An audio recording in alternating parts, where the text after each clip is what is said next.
Hello, everyone. This video is on compassion. Compassion for oneself, compassion for others as we're all traveling together. The idea that you're separate to me and that you're on your spiritual journey and I'm on mine, and I'm going faster than you and you're going slower than me, or I perceive you as going faster than me and I'm going slower than you, is something that the personality does. And isn't it interesting that it does that? It kind of puts certain people on pedestals rather than others, and maybe looks at one person and goes, well, that's a drunk, and that person's divorced, and that person's, you know been thrown out of an organization, they should be ashamed of themselves, and that person's a yoga instructor, or that person's a guru, so oh, they're much further on their spiritual path.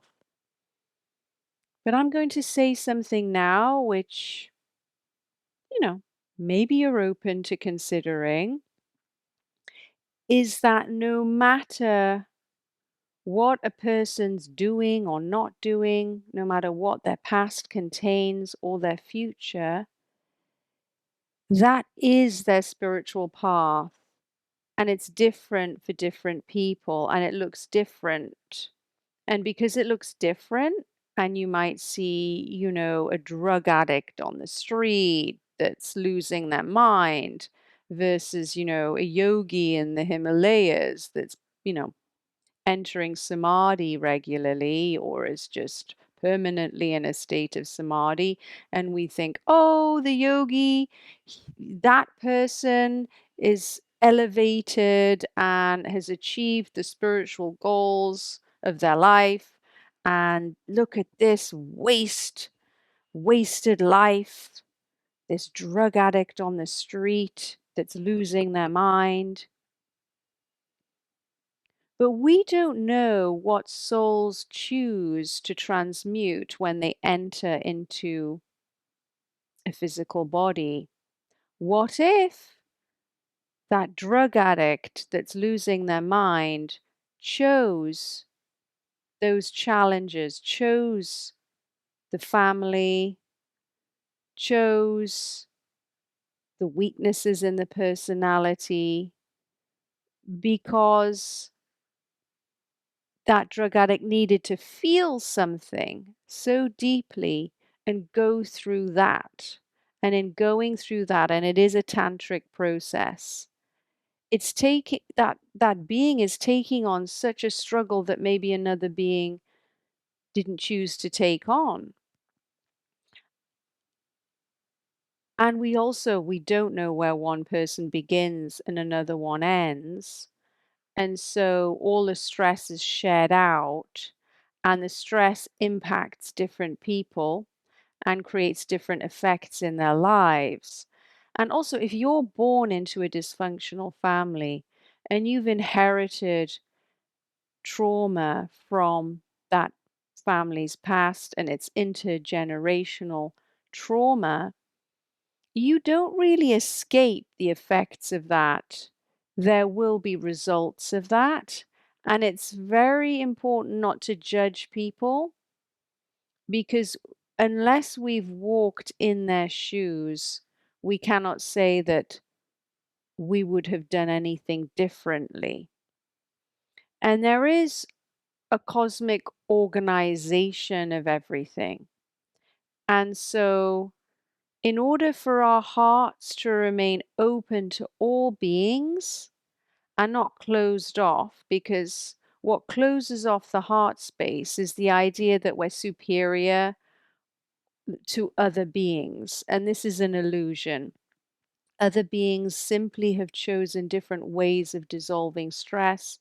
There's different results that happen to them in their lives because of the way they're reacting to that stress and how much they're able to dissolve, and a multitude of unfathomable factors of culture, genetics, who they're interacting with, friends, family, whether they're given tools to dissolve the stress. It's just so much that goes into that that we can't possibly judge. And when we just drop the judging, then we reconnect with everybody. And because at a subtle level, we are connected to everybody and we are um, one, we're one thing at a very deep level. Then if we start shaming other humans, we're shaming parts of ourselves. And shame really blocks us from connecting to other people and connecting to ourselves. And shame is often at the bottom of a lot of childhood trauma, shame and abandonment. Whether we're aware of the shame and the abandonment or not doesn't matter. It's there.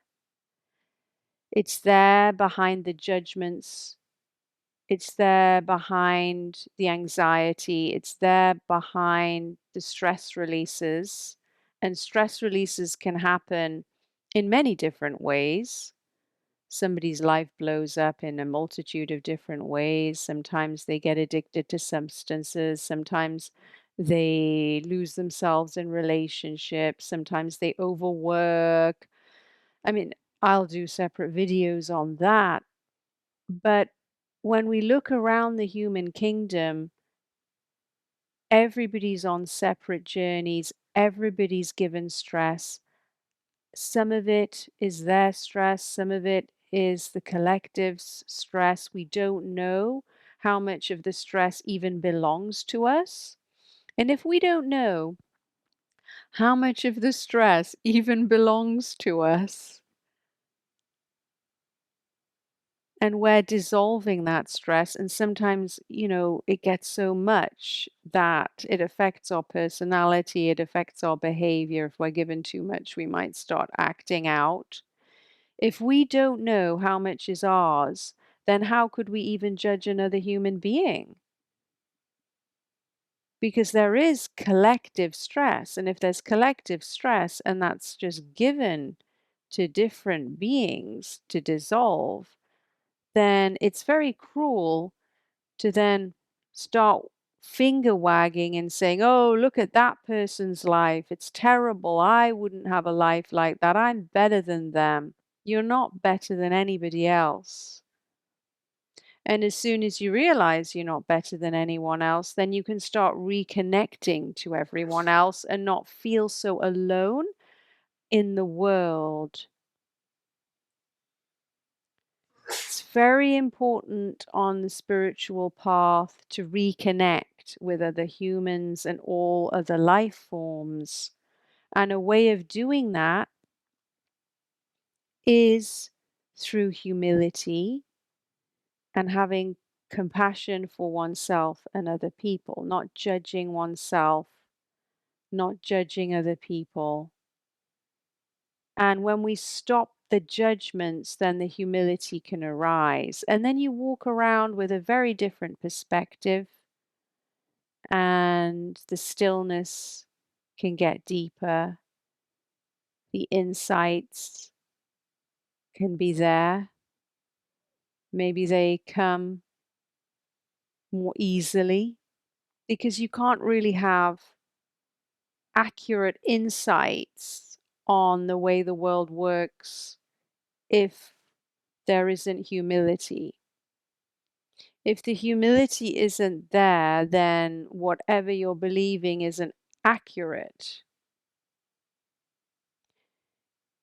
It creates separation. There's always a sense of separation when humility isn't there. And so if somebody in your life is doing something that you don't agree with, or your personality is judging, that's okay. You don't have to get angry with yourself. Just notice, oh, I'm judging that person. I wish it could be different.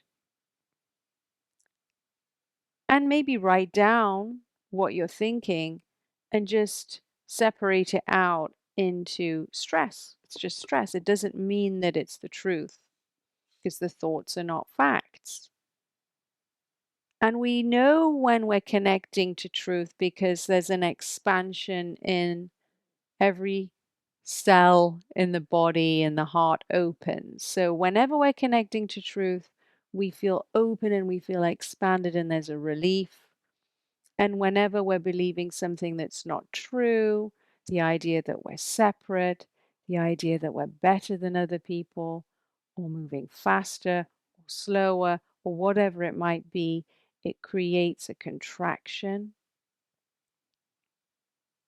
We always want to be reconnecting and expanding and holding everybody into our heart space. We bring everything into our heart space through humility. And maybe we don't fully understand a person's journey.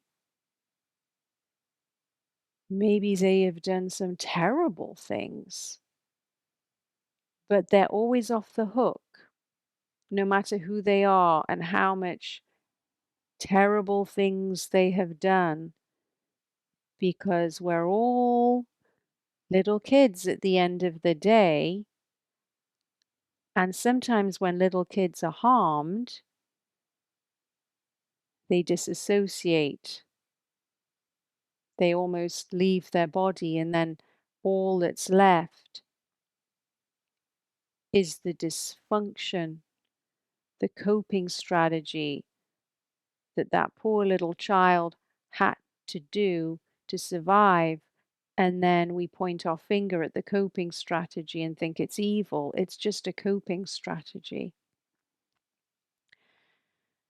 And some people, they have so much stress, they have no choice but to exit the body.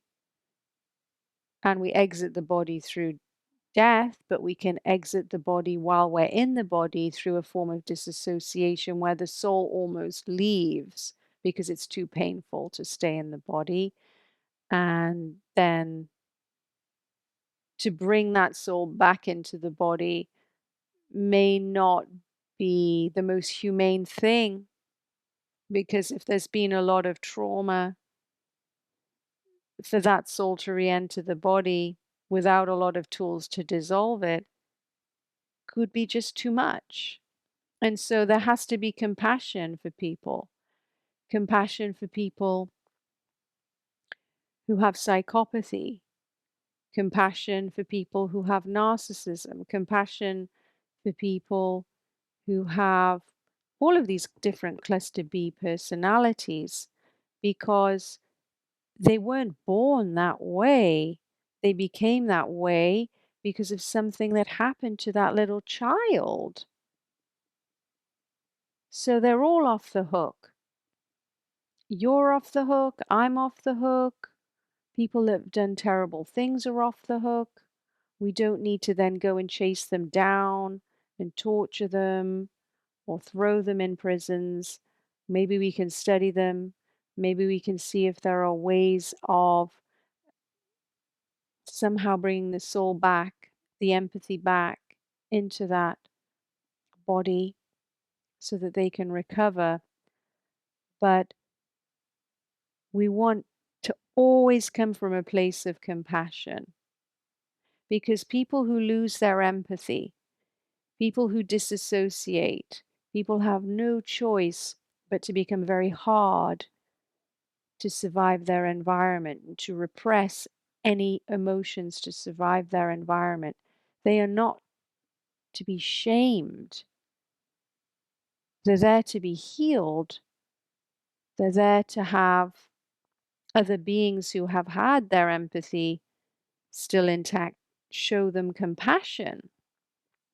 And that love is going to heal the world. That love is going to come out and come up with solutions other than just slamming people into prisons and torturing them even more than they've already been tortured as a child. So, sometimes we think people deserve it and we want revenge. And I understand that, and we understand that that's just a natural part of a healing process to go through the grief and then experience the anger and want retribution, but just let nature take care of it. You don't need to take that on for yourself. Just let nature do all that heavy lifting and just notice within yourself anything that is disconnecting you from other people, because that is going to cause you to suffer, and also it's going to create a cycle that repeats, and you're going to want to hurt somebody else because you've been hurt.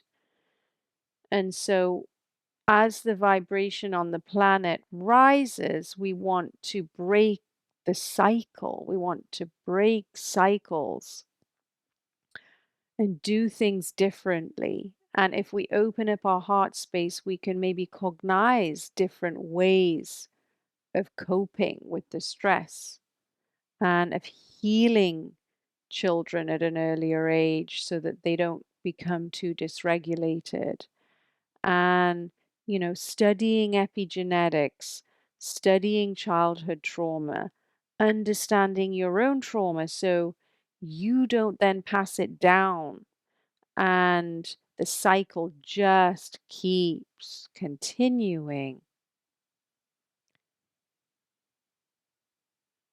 But the cycle we're in now, there is a lot of stress, and we can take responsibility for the stress that we can, and we can create a stillness practice. That can be a prayer, that can be a meditation, just a way of connecting to oneself at a deeper level beyond all the noise. In doing so, we can feel reconnected to other people, hopefully, and have compassion for ourselves and others, and just do what needs to be done every day. Take care of ourselves, take care of our body, eat on time, go to bed on time. And as the stress releases, we have a schedule that helps us stay grounded as the stress releases, because we're in a moment of time where there's a lot of stress that's exiting. Things are exiting, things that were not seen before in society are coming up. They're exiting. Stress is exiting. And so we want to stay grounded as that stress exits. Thank you so much for listening, and take care.